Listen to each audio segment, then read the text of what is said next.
Hello, this is Thomas Van Ball for PROG2200 Midterm on 11/05/2020. So we go right into question 1 here, and we got make changes to your vehicle assignment, extend your vehicle program to include motorcycles. Motorcycles move very fast, but when they collide with anything, don't move at all and cause a change in direction to other vehicles. So my motorcycle class here on the left, and it is very fast at 2F. And then my collision methods here, the does collide, which is a weapon collision method, my wall collision method, and my vehicle collision method.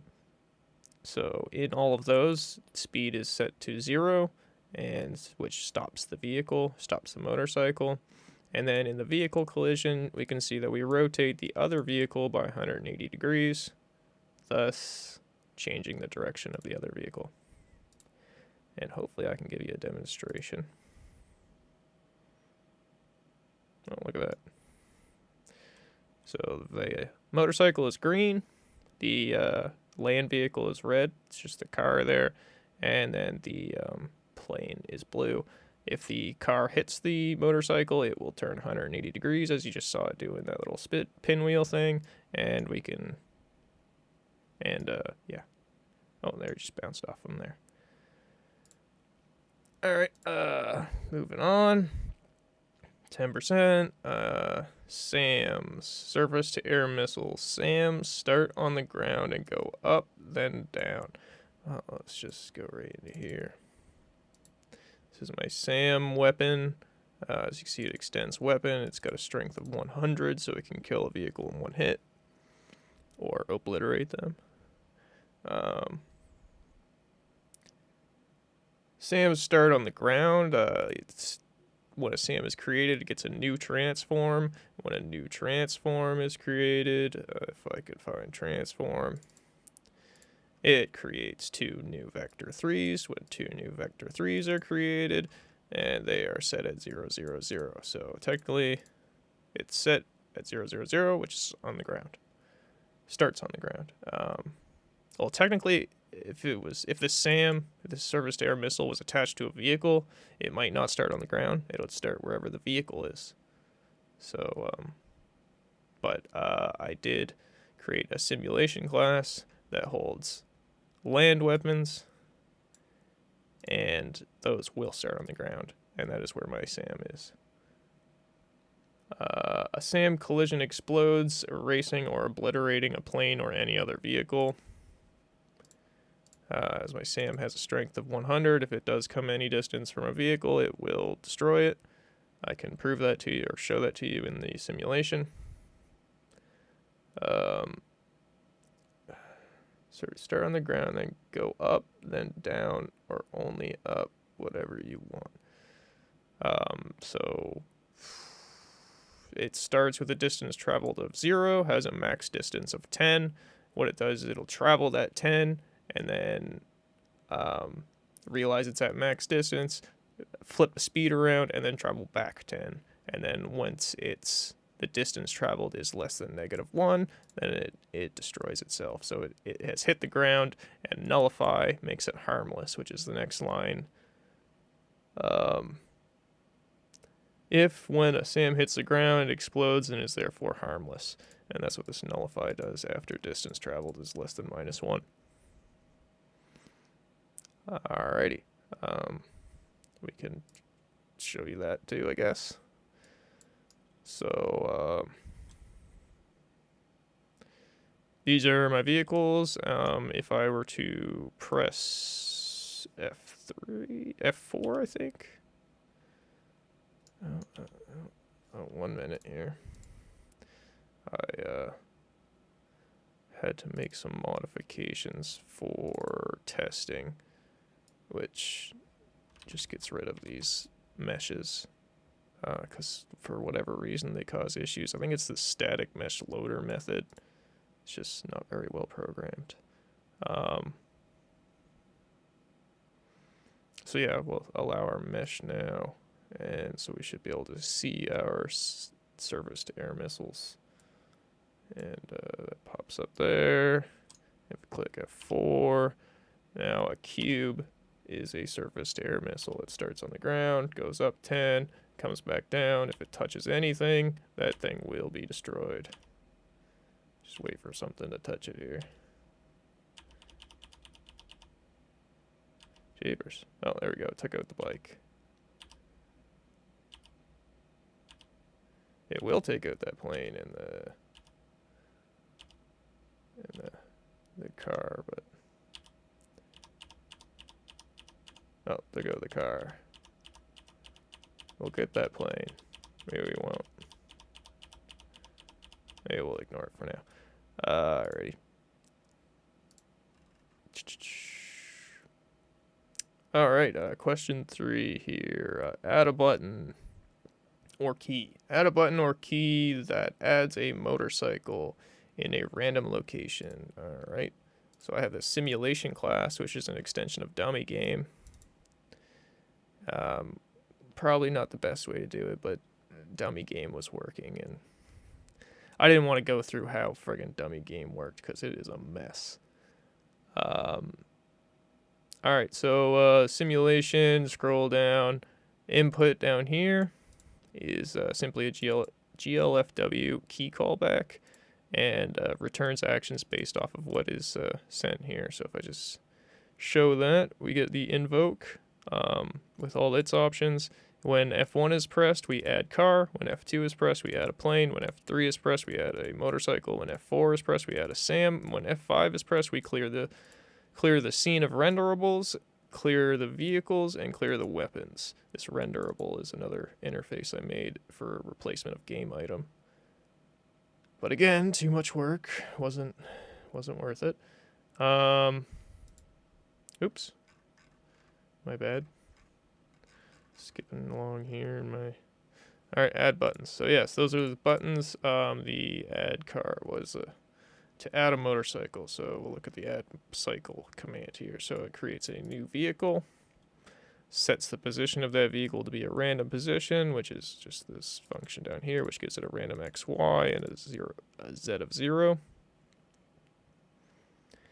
Gives it a random orientation, like just random direction between 0 and 360 degrees. Adds it to the vehicles, and then adds it to the scene renderables.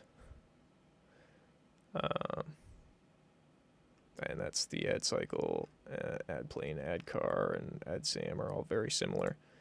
And I'll show you an example of that. So here's the thing. If I hit F5, they're all gone. If I hit F1, we can get cars, or land vehicles, I guess they would be. If we hit F2, get ourselves a bunch of planes.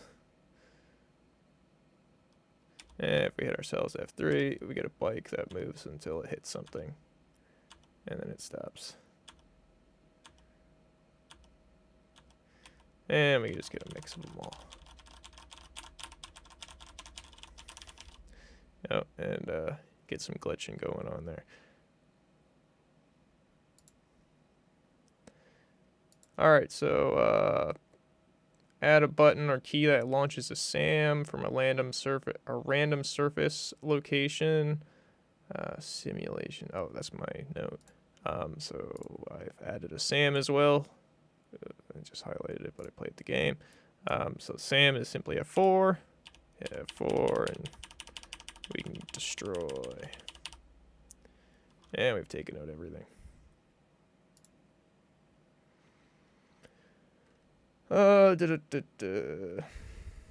Unit tests. Okay.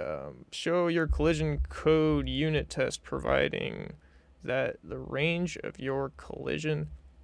Show your collision code unit test providing that the range of your collision is working. Okay. Show the collision being tested from at least 3 directions. Method, the method of collision, a box or distance from the center, doesn't matter, just that it works as you designed it. Okay. This means 2 tests for every direction, 1 test in range showing a collision is true, another beyond range showing collision is false, and the pinch between those two ranges is the expected boundary for collision. Understood. We scroll down here to my app test. It's already open here. This is just a rigorous test here that Russ put in.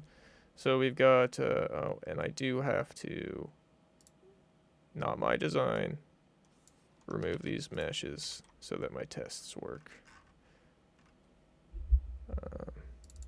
Just from land vehicle and weapon, because those are the only two that I have meshes on right now that affect the tests. So go back to app test. We have check collision X true. It simply does what it says. Checks collision on the x-axis, and it expects it to be true. So it creates a vehicle, a land vehicle, creates a weapon. Both are at the same position because they both get new transforms at 0, 0, 0. You can see that I tried setting the meshes to null. I actually can't remember if that worked or not. I just commented them out. It worked. And then sets the transform, or sets the X position of the vehicle just to be the damage radius of the weapon, which is a SAM. And we expect that to be true because it is just within the damage radius, and my collision check is less than or equal to. So damage radius will be good. Check collision X false is the exact same thing, except we push the vehicle along the x-axis that little bit extra amount, 0.0001, and that should provide false because it's just that little bit too far. And as you can see, we assert false there.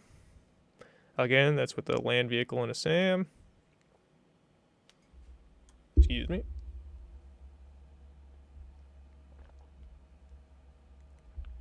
Okay. And the rest of the tests are very similar, but here we've got another test. This time we're just incrementing the Y by get damage radius of the weapon, so we definitely expect that to be true. This one is just going to be the Y false, so we add that little bit of extra space, and we expect that to come back false. This does the exact same thing again, except just on the Z-axis, so we add the damage radius to the Z-axis, and we expect it to hit and collide, and then we do the exact same thing. We expect false because we add that a little bit extra, and we expect false. And if we run this test,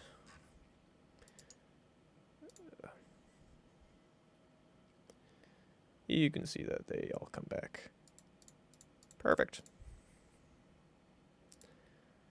Hopefully that's everything you're looking for in that question. Question 2. So this is going to be moving over to another IDE, and I do not have the right one open. There we go, salespersons, okay. Write a Java program with 5 threads that access common inventory data. When I heard that, I instantly thought monostate pattern, and that's what I came up with. Same with my Percy's stuff. So I've got this inventory, which is a monostate inventory class. Everything in it is static, and some of it's volatile and some of it's synchronized to help with the threads attacking it. So we've got a list of items. I know this was very controversial and because it's very confusing. The inventory data consists of an inventory count with a name and description. So because it had to have a name and description, I went ahead and created an item. An item is simply an object with a name and description. You can get the name, you can get the description. Not that much to it. We then have the inventory class, which holds those items. As you can see, we have a static, volatile list of items. And we simply add all the items in here. So this is 10 items. I just went to a generator, got some random names and descriptions, and that's that.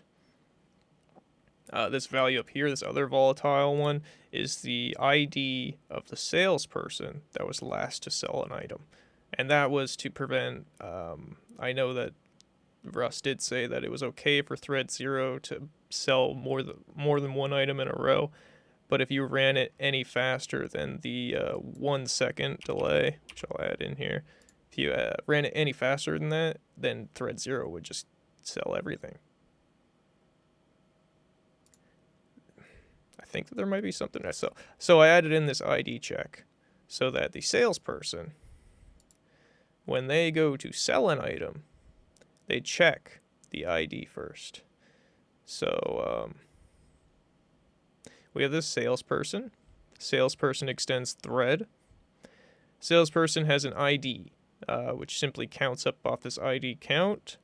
It also holds the amount of items sold by this salesperson. So don't actually probably need that.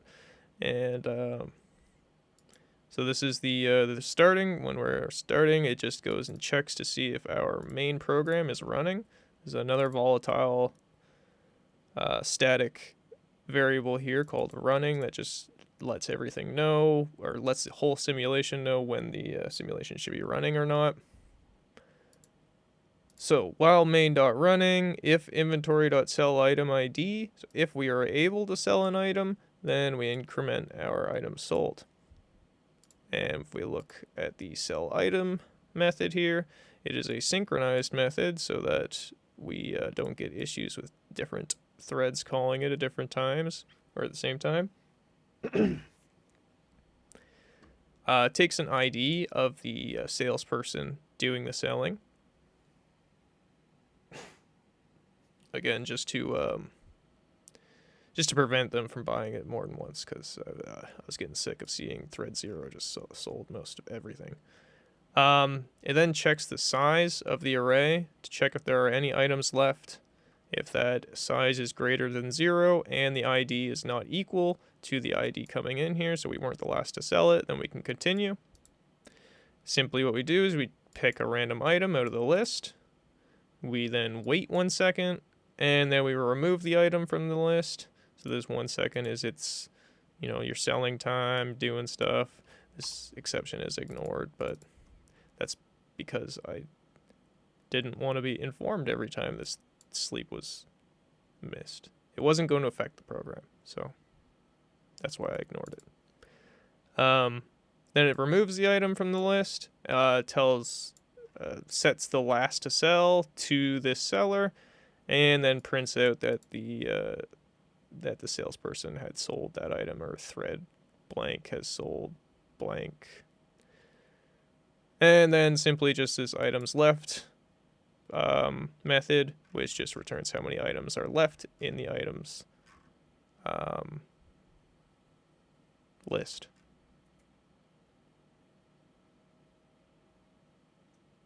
Which, yes, that's perfect. I was just thinking about how that was set up, but it looks good.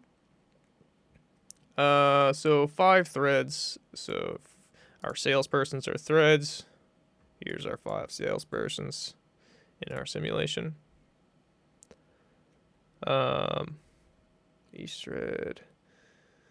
Each thread at least 5 loops selling 1 inventory item at a time. Here's my running. They sell 1 item at a time. It takes 1 second to process the selling of an item, of 1 inventory item. That's this inventory thing. So it actually picks the item and then waits a second and then gets rid of it. That would be the selling time. Kind of waits to sell it, and then once it's sold, it can be removed from inventory. It takes 1 second to process the selling of 1 inventory item. Use sleep to simulate the activity of a sale. That's what I did there. Other threads must wait until the sale completes before their sale can proceed. That's what this synchronized does.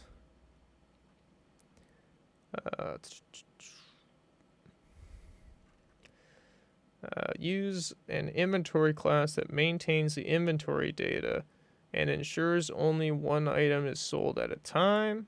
That again, synchronized does that. It allows only 1 thread to call this method at a time. and provides the sale method, which delays for 1 second. So I just guess I have it all built into one, or I couldn't think of another way to do that, but that's how I have it done. Keep track of the total number of sales and sales that each thread has made. That is, don't sell more than the inventory you have. So that's this first check, and this sell items is to check the size of the array to ensure we have more than 0. And that this is private so that nothing else can just access it whenever. So looks good. Tweak thread delays as you wish, provided there are a mix of selling threads. That doesn't make sense to me. There are a mix of selling threads, but a change in delays must not break the safety of the threads operating on the inventory data. And so this is my understanding of that is, so if I were to run our simulation here,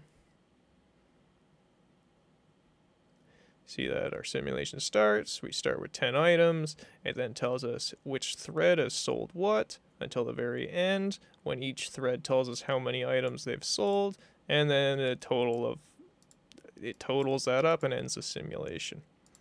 And so this was a sleep of 1 second, and this is the only sleep method I have in my my whole program, so I assume you're just talking about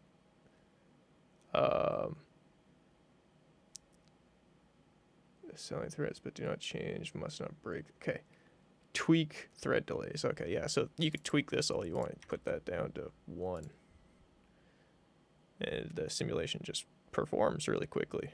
And we still get 10 items sold. Still start with 10 items. There's the 10 items sold. And then all those add up to 10. So that's nice.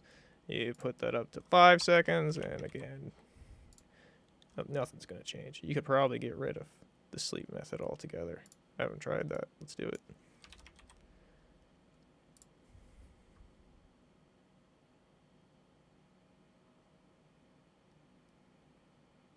Looks good. They all sold very evenly, 2, 2, 2, 2, 2. But definitely didn't mix up anything. Didn't sell anything twice. Nope. We're good. Awesome. So we'll put that back to 1 second. In the PDF there, I just show you that I changed it from 1 second to 1,000 to 1. I also, in these two pictures, the top one, I have it set so that the same thread can buy items multiple times in a row. The bottom one, I have it so that it can't. It does a check for the ID. Alright, for example, your output might look like this. Yeah, I don't know how this tells you to sell pens. But, you know, whatever. After the inventory is sold, each thread prints its own sales and shown above, as shown above. So yep, after the inventory is sold, after everything is gone, each thread prints out how many items it sold, and then we've actually even got one better, a little tally up at the end, so we don't have to count them. Break concurrency. So breaking concurrency for this one's super easy. We have a monostate pattern, monostate inventory here. We made this method synchronized so that only one thread could call it at a time. Let's get rid of that. And we made this variable volatile so that it would not get cached by the CPU. So if by changing that, when two threads try to access this items at like very minutely different times, the CPU should cache the items and therefore have a wrong inventory count and be able to sell more items than required. And just to get this to speed up, I'm going to move that down to 10 times as fast. We'll run it. There we go, and we can see we sold 17 items. Started with 10 still. But because we took away our volatile memory and our synchronized method, caching is going to hurt you. And you could probably see it here. 2 thermostats in a row, 4 socks in a row, 2 boxes or boom boxes, and so on. Like, they're even selling items after the other threads are like, oh, look, there's no more items left. I'm going to tell you how many items I have. So, yeah, break concurrency. All right, and that's been the midterm for PROG 2200 11/05/2020 for Thomas Van Bommel. Thank you very much for watching.